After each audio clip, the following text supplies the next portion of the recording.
Hello दोस्तों, welcome to zero I S में आपका स्वागत है दोस्तों। यूपीएससी 2024 को टारगेट करते हुए हम लोगों ने एमसीक्यू का सीरीज शुरू किया था, जिसमें ऑलरेडी हम लोग जो है 120 क्वेश्चन तक कर चुके हैं। आज हम लोग क्वेश्चन नंबर 121 से लेकर 135 तक करेंगे। डेली हम लोग 15 क्वेश्चन दोस्तों कर रहे हैं। ये लेक्चर हिंदी इंग्लिश दोनों में है और इस लेक्चर को प्रेजेंट कर रहा हूँ मैं। मेरा नाम दोस्तों राहुल बनवाला, मैं यूपीएफओ में सिलेक्टेड ऑफिसर हूँ। साथ ही साथ मैंने यूपीएससी का मेंस 2020 में, यूपीपीसीएस का मेंस 2021 में दिया दोस्तों। तो चलिए बिना टाइम वेस्ट किए शुरू करते हैं आज का क्लास। तो एक तरफ हमारा इंग्लिश का पीडीएफ है, दूसरी तरफ हिंदी का पीडीएफ है। तो देखिए क्वेश्चन नंबर 121 है, which of the following disputes come under the exclusive original jurisdiction of the supreme court of India. Bharat के उच्चतम न्यायालय की अनन्य मूल्य अधिकारिता के अंतर्गत निम्नलिखित में से कौन सा विवाद शामिल है। सबसे पहले तो देखना है कि एक्सक्लूसिव मतलब अनन्य, अनन्य मतलब इसके अलावा कोई और नहीं करेगा, मतलब जो सिर्फ और सिर्फ सुप्रीम कोर्ट करेगा। और दूसरा लिखा हुआ है ओरिजिनल, ओरिजिनल मतलब मूल, मूल का मतलब डायरेक्ट आप सुप्रीम कोर्ट पे जा सकते हो बिना हाई कोर्ट गए, उसको बोलते हैं ओरिजिनल, मतलब बिना अपील के आप सुप्रीम कोर्ट जा सकते हैं। और एक्सक्लूसिव मतलब सुपर सुप्रीम कोर्ट में। तो पहला है वायलेशन ऑफ फंडामेंटल राइट। आपको पता है अगर फंडामेंटल राइट का वायलेट होता है तो ये तो सुप्रीम कोर्ट का ओरिजिनल जुरिडिक्शन है, क्योंकि बिना आप अपील के हाई कोर्ट में अपील के सुप्रीम कोर्ट जा सकते हो। लेकिन क्या ये एक्सक्लूसिव है, अनन्य है? नहीं, हाई कोर्ट भी फंडामेंटल राइट को इन्फोर्स करने के लिए उसका भी जुरिडिक्शन होता है, इसलिए पहला नहीं है। ये ओरिजिनल है सुप्रीम कोर्ट का, लेकिन एक्सक्लूसिव नहीं है, पहला नहीं होगा। दूसरा बोल रहा है election of president and vice president. अगर वाइस प्रेसिडेंट और प्रेसिडेंट के इलेक्शन में कोई विवाद होता है तो डायरेक्ट आप सुप्रीम कोर्ट जा सकते हो और सिर्फ सुप्रीम कोर्ट ही जा सकते हो, हाई कोर्ट नहीं। तो ये होगा, दूसरा होगा। फिर बोल रहा है election of member of parliament. अगर एमपी के इलेक्शन में कोई विवाद होता है तो आप जो है हाई कोर्ट भी जा सकते हैं, वो हाई कोर्ट का मूल अधिकारिता है, ना कि सुप्रीम कोर्ट का। ठीक है, तो ये गलत हो गया। फिर इंटर स्टेट वाटर डिस्प्यूट्स। अगर अंतर राज्य जल विवाद होता है तो आप सुप्रीम कोर्ट में भी जा सकते हैं, हाई कोर्ट में भी जा सकते हैं, इसलिए एक्सक्लूसिव नहीं है। ठीक, तो ये भी हमारा नहीं होगा। तो कौन सा करेक्ट आंसर है? सिर्फ और सिर्फ दूसरा।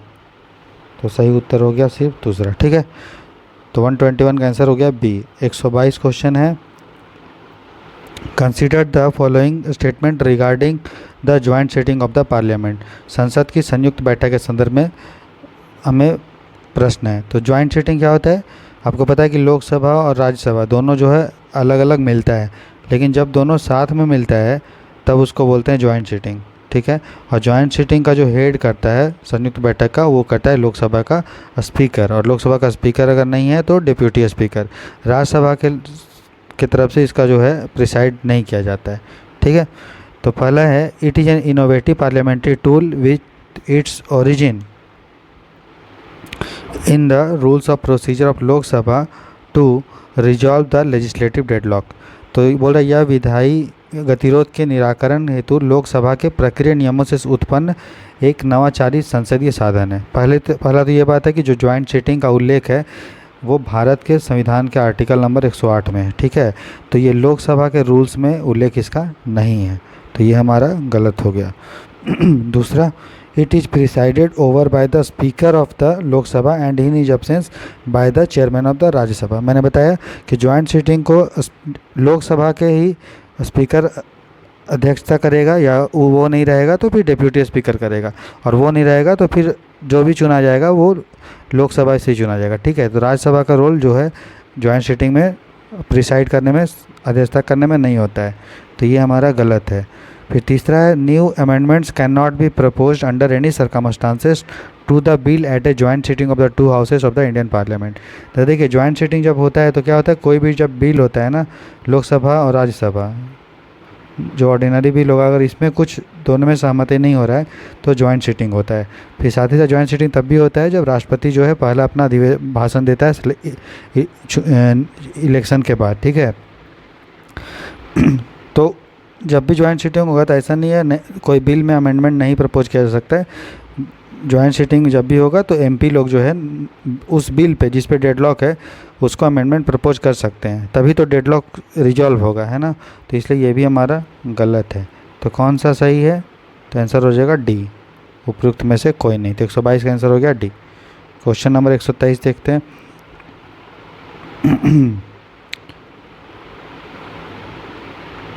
बोल रहा है with reference to the metropolitan planning committee consider the following statements. महानगर योजना समिति के संदर्भ में निम्नलिखित कथनों पर विचार करना है। सबसे पहले देखिए, महानगर योजना समिति या मेट्रोपॉलिटन प्लानिंग समिति कब बनाया गया था?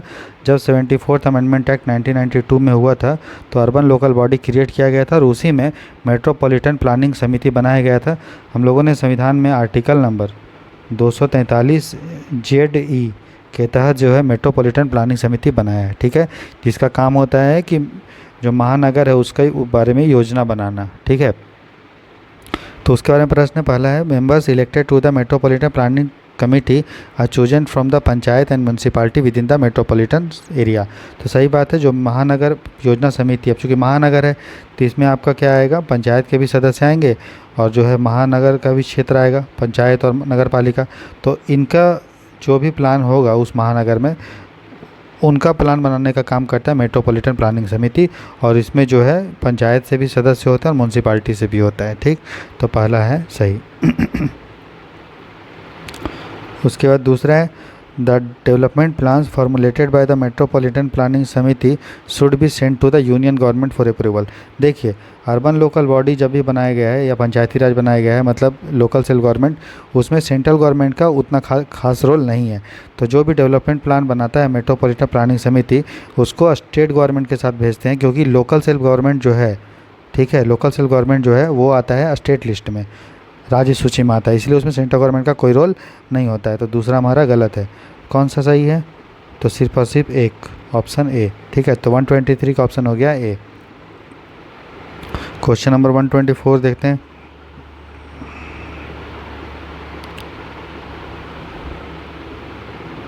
Ravi Chaudhary following statement is not correct about money bill. धन विधेयक के बारे में हमारा प्रश्न है, कौन सा सही नहीं है, ठीक है। तो आपको पता है मनी बिल जो है संविधान के आर्टिकल नंबर 110 अनुच्छेद नंबर 110 में उसका उल्लेख है कि मनी बिल क्या होता है, ठीक है। और मनी बिल को जब भी लागू करना है तो उसके लिए जो है लोकसभा का स्पीकर उसका साइन होना चाहिए कि फलाना बिल मनी बिल है या नहीं है, ठीक है। पहला है, it deals with the matter of receipt of money on account of the public account of India और द कस्टडी और इशू ऑफ सच मनी। तो सही बात है, मनी बिल जो होता है जो भी पब्लिक अकाउंट होता है, ठीक है, उसमें से कितना पैसा आ रहा है क्या नहीं आ रहा है, उसी तरह कंसोलिडेटेड फंड से कितना पैसा आ रहा है कितना नहीं आ रहा है, उसका लेखा जोखा होता है, ठीक। तो पहला सही है, लेकिन हमें पूछा है कौन सा सही नहीं है। दूसरा बोल रहा है, it can not be introduced without the recommendation of the president. President के बिना सलाह से इसको नहीं ला सकते हैं, ये भी सही है। इसको राष्ट्रपति के सलाह के बिना नहीं लाया जा सकता, और इस कोई भी बिल पे जब तक स्पीकर साइन नहीं करेगा कि फलाना बिल मनी बिल है या नहीं है, तब तक वो मनी बिल नहीं होगा। अगला है, its defeat in the Lok Sabha leads to the resignation of the government. Money bill को सिर्फ और सिर्फ लोकसभा में पास करना होता है, राज्यसभा में पास करने की ज़रूरत नहीं है उसको, ठीक है, और राज्यसभा को कोई पावर नहीं है मनी बिल पे। तो अगर चूँकि लोकसभा में इसको पास करना होता है और लोकसभा अगर पास नहीं कर रहा है, और लोकसभा में मेजोरिटी किसका होता है, जिसका मेजोरिटी होता है वही सरकार बनाता है। तो अगर कोई बिल अगर लोकसभा में पास नहीं हो रहा है मनी बिल, तो इसका माना जाएगा कि उससे सरकार को क्या है, गिरने का कारण बन सकता है, ठीक। तो तीसरा भी सही होगा। फिर बोल रहा था, president is the final authority on the certification of bill as a money bill. मैंने बताया कि कोई भी बिल मनी बिल है या नहीं है, उस पर जो साइन करता है, उस पर जो अप्रूवल देता है, उसका वो कौन देता है, स्पीकर देता है, ठीक है। तो ना कि राष्ट्रपति। राष्ट्रपति के हम लोग सलाह से ज़रूर लाते हैं, लेकिन फलाना बिल मनी बिल है या नहीं है उसको डिसाइड करता है स्पीकर, इसीलिए हमारा डी बी ऑप्शन गलत है। तो कौन जो गलत है, कौन सही नहीं है, तो ऑप्शन डी। तो आंसर क्या हो जाएगा, डी। क्लियर। चलिए क्वेश्चन नंबर 125 देखते हैं। बोल रहा है, with reference to the member of the Rajya Sabha consider the following statement. Rajya Sabha के एमपी के बारे में हमारा प्रश्न है, ठीक है। बोल रहा है, the constitution has adopted territorial representation for the Rajya Sabha. देखिए, राज्यसभा के सदस्यों का जो भी निर्वाचन होता है उसके लिए टेरिटोरियल रिप्रेजेंटेशन क्षेत्रीय प्रतिनिधित्व नहीं है, ठीक है। क्षेत्रीय जो प्रतिनिधित्व है जिसमें हम लोग कॉन्स्टिट्यूएंसी बनाते हैं, वो बनाते हैं लोकसभा के इलेक्शन के लिए, ना कि राज्यसभा के इलेक्शन के लिए, ठीक है। तो पहला हो गया गलत। उसके बाद बोल रहा है, the number of members to be elected from each state has been fixed by the 4th schedule of the constitution of India. तो पता है आपको कि 4th शेड्यूल में लिखा गया है कि हर राज्य का राज्यसभा में कितना जो है उसका सदस्यता होगा, ठीक है। जैसे कि किसी राज्य का 40 है, किसी राज्य का 2 है, किसी का 1 है, तो ये कहाँ उल्लेख है? ये संविधान के जो हमारा शेड्यूल नंबर 4 चौथा अनुसूची है उसमें उल्लेख है, ठीक है, फिक्स किया गया है। तो दूसरा है सही।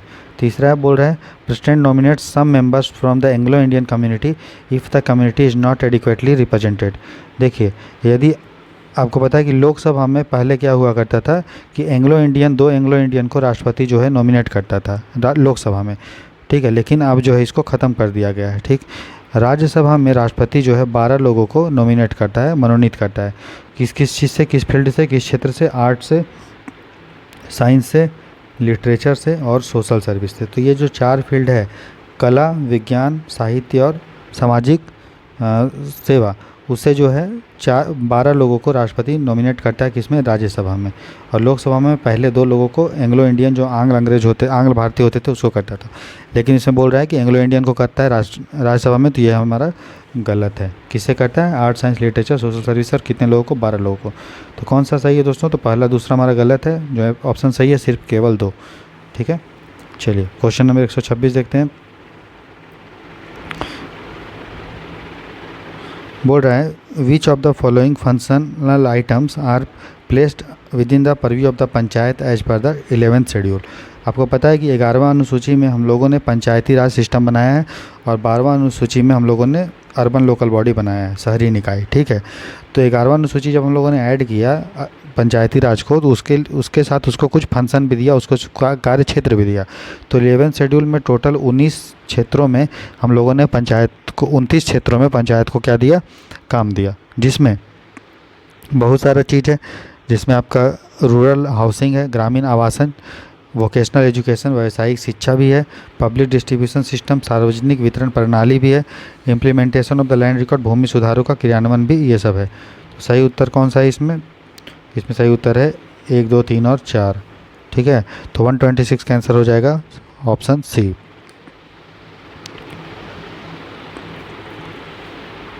क्वेश्चन नंबर 127 देखते हैं।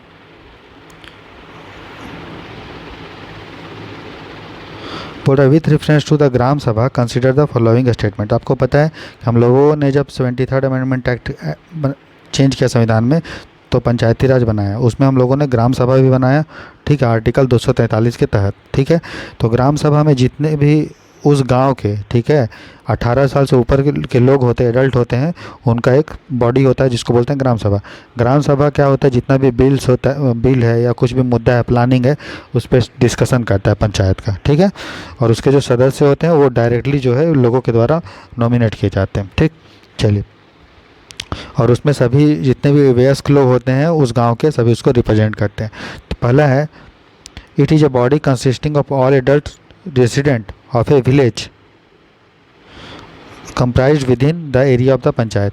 तो देखिए, सभी एडल्ट तो होते हैं लेकिन रेसिडेंट नहीं, जो मतदाता होंगे ना उस गांव के, उसका, ठीक है।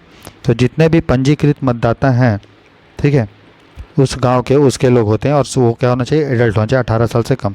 लेकिन रेसिडेंट नहीं, निवासी, कोई निवासी है लेकिन उसका मतदाता सूची में नाम नहीं है, वोटर लिस्ट में, तो वो नहीं होगा, ठीक है।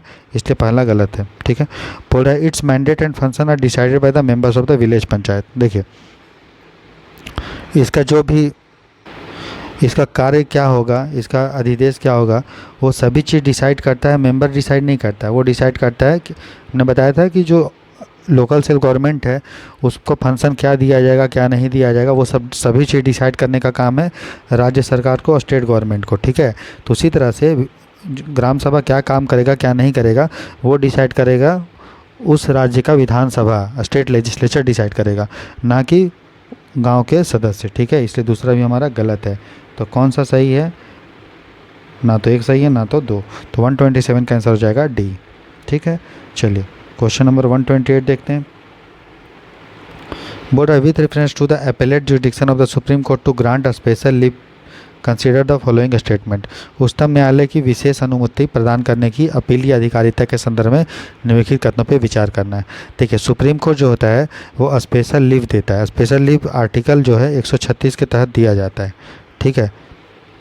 तो स्पेशल लीव में क्या होता है, आपको कोई भी न्यायालय है या कोई भी प्राधिकरण है, कोई भी ट्राइब्यूनल है, मिलिट्री ट्राइब्यूनल को छोड़ दीजिए, कोर्ट मार्शल, तो अगर उसने कोई डिसीजन दिया, ठीक है, मान लो कोई भी कोर्ट है, मिलिट्री कोर्ट को छोड़ दिए, उसने कोई डिसीजन दिया और इस डिसीजन के विरुद्ध जब आपको अपील करना है तो सुप्रीम कोर्ट एक स्पेशल विशेष तरह का आपको प्रावधान दिया है अनुच्छेद 136 के तहत कि सुप्रीम कोर्ट अगर चाहे तो आपको फलाना निर्णय के लिए जो है आप जो है सुप्रीम कोर्ट में अपना पिटीशन डाल सकते हैं, ठीक है, उसी को बोलते हैं स्पेशल लीव पिटीशन, ठीक है।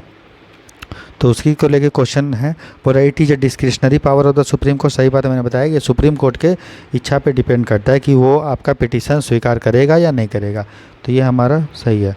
फिर बोल रहा है it is applicable in all the constitutional civil as well as criminal matter. तो देखिए सभी चीज़ जितना संवैधानिक हो या दीवानी हो या फौजदारी मामलों में सभी में लागू होता है, लेकिन कोर्ट मार्शल ये सब में ये लागू नहीं होता है। अगला है it can be granted against any court और एनी ट्राइब्यूनल। मैंने बताया कि मिलिट्री कोर्ट ये सब में अप्लीकेबल ये सब नहीं है, इसलिए ये गलत होगा। तो कौन सा सही है बताइए? तो एक और दो दोनों बस, और कोई नहीं। तीसरा गलत क्यों है? क्योंकि मिलिट्री कोर्ट और कोर्ट मार्शल में एप्लीकेबल नहीं है और ये सुप्रीम कोर्ट का डिस्क्रिशनरी पावर है, आर्टिकल 136 के तहत ये उल्लेख है और संवैधानिक सिविल या क्रिमिनल मामलों में ये लाया जा सकता है, ठीक है। चलिए, तो 128 का आंसर हो गया बी। क्वेश्चन नंबर 129 देखते हैं।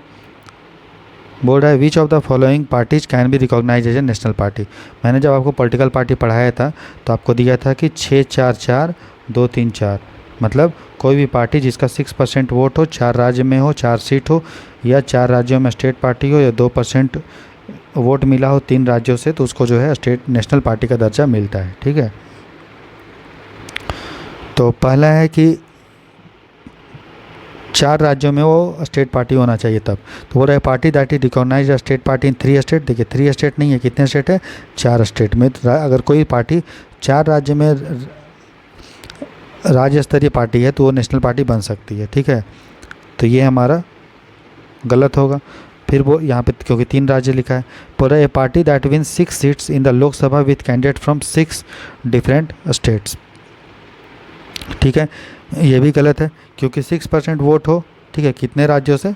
4 राज्यों से, 4 डिफरेंट स्टेट्स, ठीक है। तो यहाँ लिखा है 6 सीट्स, तो 6% वोट हो और 6% वोट और 4 सीट। तो यहाँ पे ऐसा लिखा नहीं है, यहाँ 6 सीट लिख दिया है, गलत बात है। फिर नेक्स्ट है a party that secures 6% of the valid votes, हाँ 6% वोट, ठीक है, इन 4 स्टेट, 4 राज्यों से, ठीक है, and wins 5 seats in the Lok Sabha, ठीक है। अगर 5 सीट्स का मतलब क्या? 4 से अधिक है, ठीक है।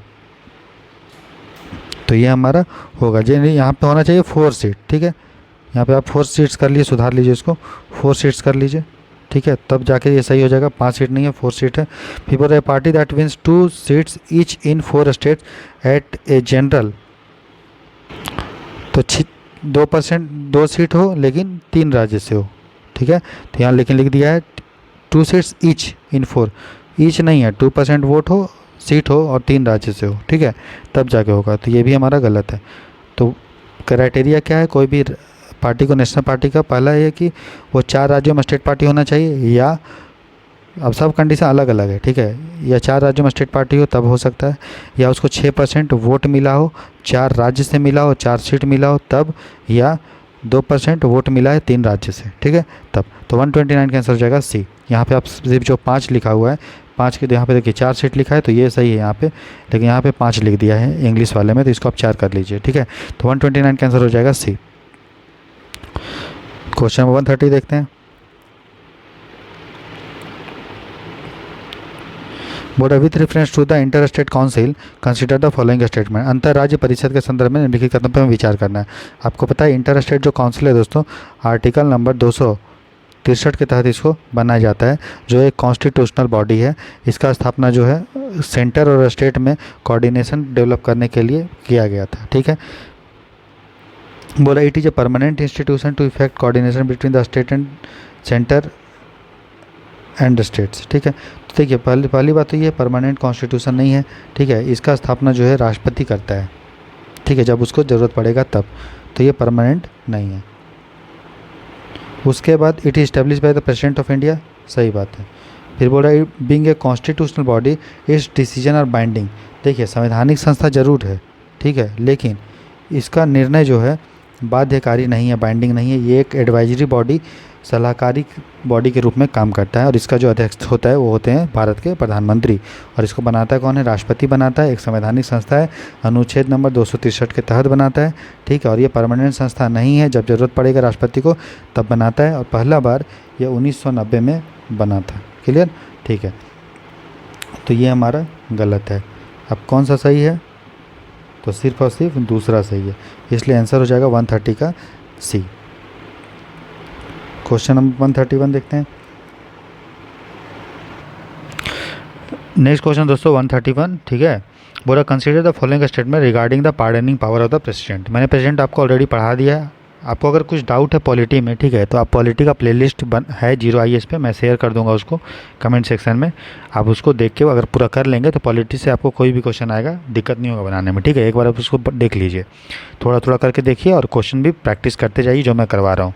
क्वेश्चन 131 है दोस्तों। बोला consider the following statement regarding the pardoning power of the president. राष्ट्रपति की क्षमादान शक्ति के बारे में विचार करना है। बोल रहा है कॉन्स्टिट्यूशन एक्सक्लूसिवली, आपको पता है जो पार्डनिंग पावर है प्रेसिडेंट को आर्टिकल जो है 72 के तहत दिया गया है, और गवर्नर को जो है सेम अधिकार आर्टिकल 161 के तहत दिया गया है, पार्डनिंग पावर, ठीक है। अंतर यही है कि गवर्नर जो है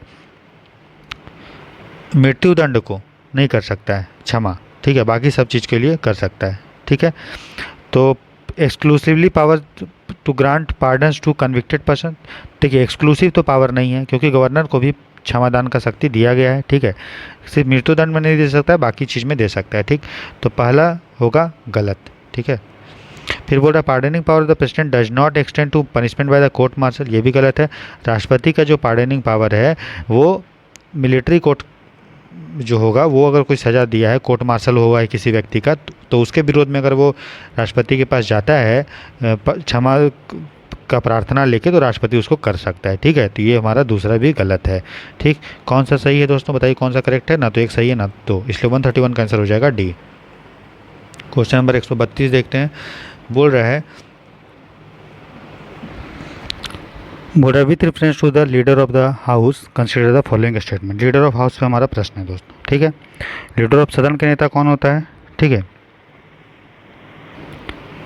तो अगर मान लीजिए प्रधानमंत्री है, ठीक है, अगर वो लोकसभा का सदस्य है उसका, तो वो डायरेक्ट जो है लोकसभा का सदन का लीडर हो जाएगा, ठीक है। और अगर कोई राज्यसभा में सदन का नेता कौन होगा वो डिसाइड करता है प्रधानमंत्री, ठीक है। तो प्रधानमंत्री अगर लोकसभा का सदस्य होगा तो वो जो है लोकसभा का लीडर ऑफ द हाउस हो जाएगा, ठीक। बोले द ऑफिस ऑफ द, और लीडर ऑफ हाउस का कहीं भी उल्लेख जो है संविधान में मेंशन नहीं है, ठीक है।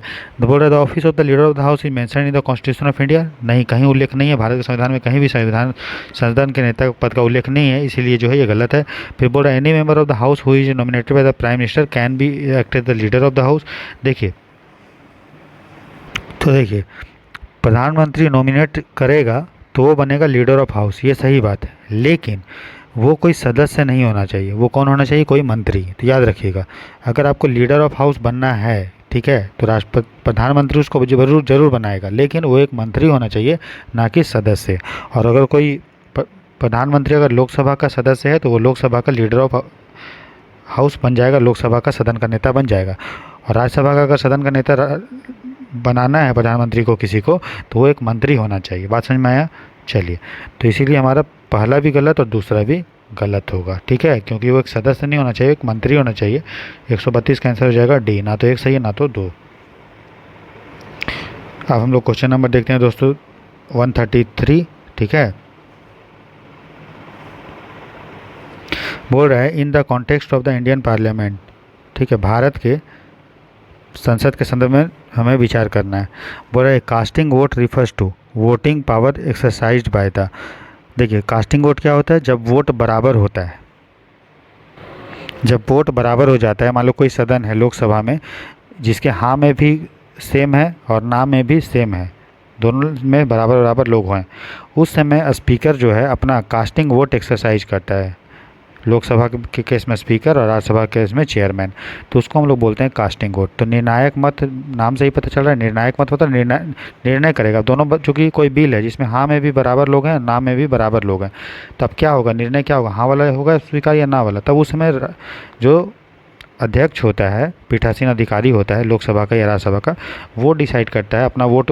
अगर हाँ में दे देगा तो हाँ वाले ज़्यादा हो जाएंगे, ना वाला में दे देगा तो ना वाला ज़्यादा होंगे। तो जब समान वोट प्राप्त की स्थिति में किसी सदन के पीठासीन अधिकारी द्वारा अगर वोट दिया जाता है तो उसको हम लोग बोलते हैं दोस्तों कास्टिंग वोट, निर्णायक मत। ठीक है, क्वेश्चन नंबर 134 देखते हैं।